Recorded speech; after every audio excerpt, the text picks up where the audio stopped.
الحمد لله رب العالمين وصلى الله على نبينا محمد وعلى آله وصحبه وسلم تسليما كثيرا ولا حول ولا قوة إلا بالله۔ رمضان مبارک کا مہینہ ہمارے سر پر ہے، قریب ہے، تو انسان کو چاہیے اس بہترین مبارک مہینے کی تیاری کرے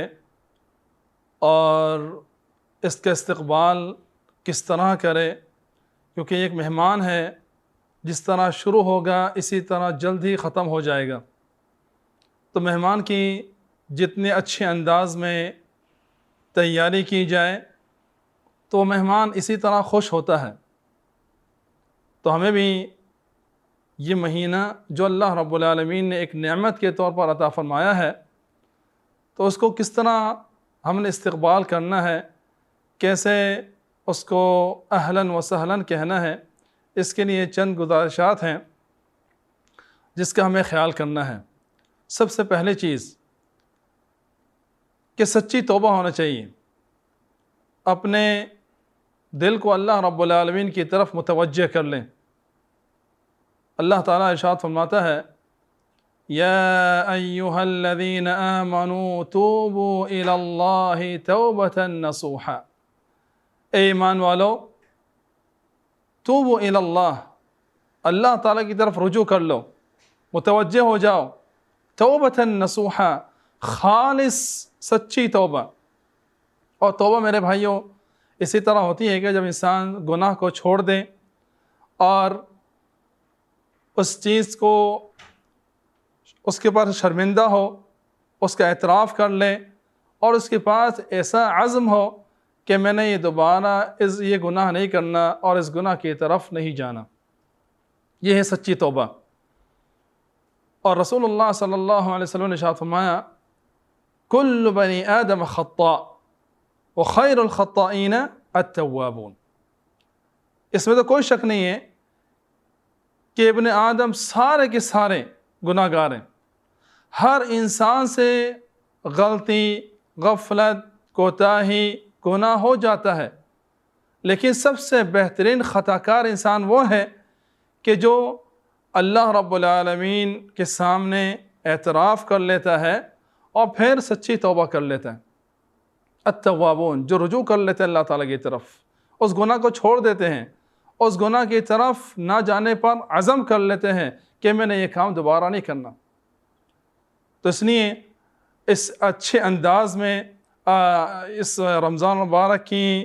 ہمیں رمضان مبارک کا استقبال کرنا ہے۔ اور دوسری چیز اس بات کا خیال کرنا ہے کہ اللہ تعالیٰ سے اپنے سچے دل سے دعا کریں کہ اللہ تعالیٰ ہمیں اس رمضان مبارک کو نصیب فرما دے، خیر اور برکت کے ساتھ نصیب فرما دے۔ کیونکہ میرے بھائیوں جو انسان دعا نہیں کرے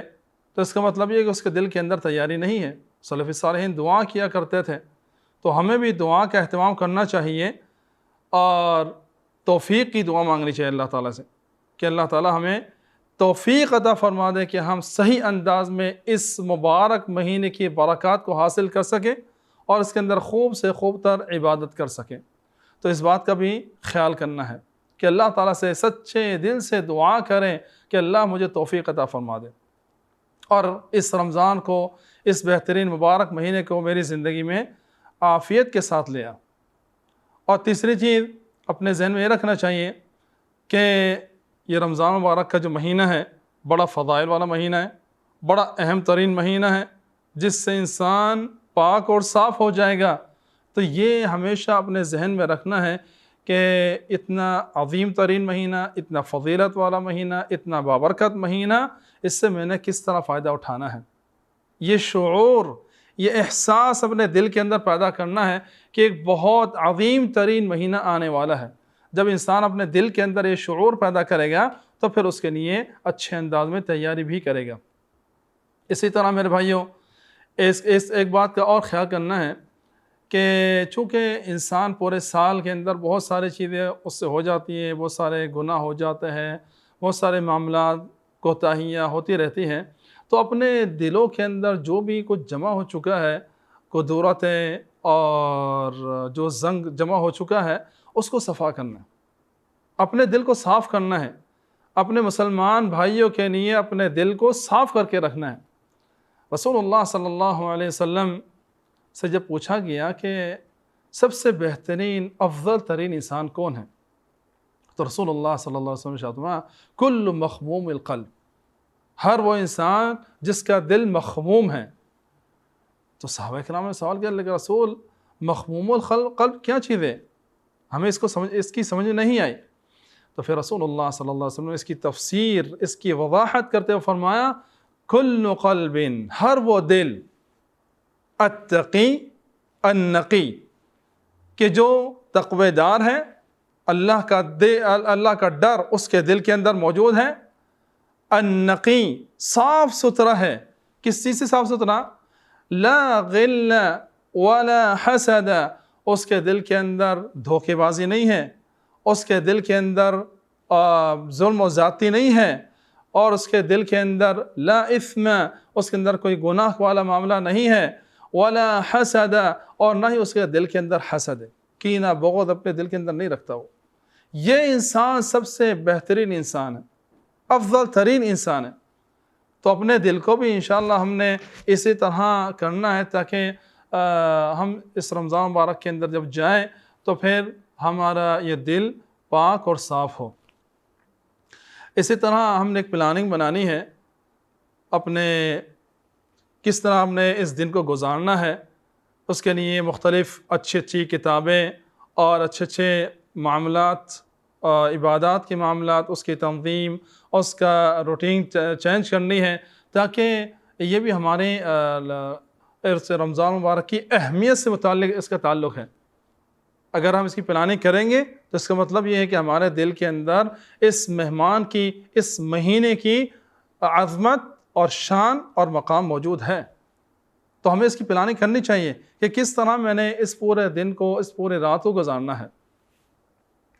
پھر اسی طرح جس سے ہمارا کوئی لڑائی جھگڑا ہے، کوئی معاملہ ہے، تو ہمیں اپنے صلح کر لینی چاہیے، یہی بہت ضروری ہے، کیونکہ ہمارے دل کے اندر اگر یہ قدورتیں موجود ہے تو پھر بھی مناسب نہیں ہے۔ رسول اللہ صلی اللہ علیہ وسلم نے ارشاد فرمایا کہ ہر پیر اور جمعرات والے دن اللہ رب العالمین کے ہاں انسان کے اعمال پیش ہوتے ہیں، تو ہر انسان کو معاف کر دیا جاتا ہے، اس کے گناہوں کو بخش دیا جاتا ہے، مگر وہ بندہ جو شرک والا ہے اس کو چھوڑ کر، اور وہ بندہ کہ جو دو دن کے درمیان اختلاف ہے، لڑائی ہے اور دلوں کے اندر نفرت پیدا ہوئی بھی ہے، تو ان دونوں کے معاملات کو چھوڑ دیا جاتا ہے۔ اللہ تعالیٰ فرمایا انظروا هذین حتی یصطلحا، انظروا هذین حتی یصطلحا، انظروا هذین حتی یصطلحا۔ 3 دفعہ رسول اللہ صلی اللہ علیہ وسلم فرمایا کہ ان دونوں کو چھوڑ دو جب تک یہ اپنی صلح نہ کر لیں۔ سبحان اللہ، یعنی ان کا معاملہ، ان کے اعمال اللہ تعالیٰ کے پیش بھی نہیں کیے جاتے، اور ان کی مغفرت کا، یعنی ان کے گناہوں کی بخشش کا جو معاملہ ہے وہ معلق رہتا ہے، اسے نہیں چھوڑا جاتا۔ تو اس لیے میرے بھائیوں، اپنے رشتہ داروں کے اندر جو بھی معاملات ہیں اس کو اچھے انداز میں صلہ رحمی کا معاملہ کرنا چاہیے۔ جو اپنے بہن بھائی ہیں، رشتہ دار ہیں، ماں باپ سے اگر کوئی معاملہ ہے تو اس کو اچھے انداز میں انسان کو صلہ رحمی کرنی چاہیے، اپنے دلوں کو صاف کر لینا چاہیے، اور جو بھی لڑائی وغیرہ ہے وہ سب معاف کر دیں، تاکہ انسان جو ہے جب اللہ رب اس مہینے کے اندر جائے گا تو اچھے انداز میں جائے، اس کے سارے اعمال بھی اللہ تعالیٰ کے ہاں پیش ہو، اور اس کے گناہ بھی بخش دیے جائیں۔ اسی طرح رسول اللہ صلی اللہ علیہ وسلم اپنے صحابہ اکرام کو اس بات کی خوشخبری دیا کرتے تھے کہ یہ رمضان آنے والا ہے۔ قد جاءکم شہر رمضان شہر مبارک، یہ رمضان مبارک آ گیا، یہ رمضان مبارک کا عظیم مہینہ ہے، مبارک مہینہ ہے۔ یبشر اصحابہ، اپنے صحابہ اکرام کو خوشخبری دیا کرتے تھے اس رمضان کے آنے کی۔ اس لیے ملا علی قاری جو ایک بہت بڑے حنفی عالم دین ہے، اور انہوں نے مشکات کی شرح لکھی ہے مرقات المفاتح، اس کے اندر کہتے ہیں کہ یہ حدیث اس بات کی اصل ہے وَهُوَ أَصْلٌ فِي التَّهْنِئَةِ الْمُتَعَارِفَةِ فِي أَوَّلِ الشُّهُورِ بِالْمُبَارَكَةِ، بابرکت اور یہ بہترین معاملہ ہے کہ جو اصل ہے، بندہ کسی کو اگر خوشخبری دینا چاہتا ہے، اچھی بات بتانا چاہتا ہے، تو یہ اصل ہے حدیث۔ رسول اللہ صلی اللہ علیہ وسلم اپنے صحابہ کرام خوشخبری دیا کرتے تھے، تو ہم بھی ایک دوسرے کو خوشخبری دے سکتے ہیں، اس کے اندر کوئی حرج کی بات نہیں ہے۔ تو اس لیے اس بات کا بھی اہتمام ہمیں کرنا چاہیے۔ اسی طرح چاند کی دعا، جو چاند کی دعا ہم نے اپنی پچھلی ویڈیو کے اندر اس کا ذکر کیا ہے، جو ادھر دیکھنا چاہے تو وہ ادھر دیکھ سکتا ہے کہ چاند کی دعا بھی اس کا پڑھنے کا اہتمام کرنا چاہیے، تاکہ ہمارا یہ رمضان کا مہینہ بڑے اچھے انداز میں امن اور امان کے ساتھ اور اسلام اور سلامتی کے ساتھ اور شیطان سے دور رہ کر، اور اسی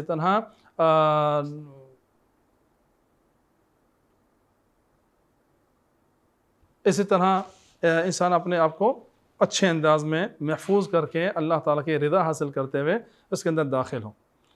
تو یہ چند ایسی چیزیں تھیں جس کا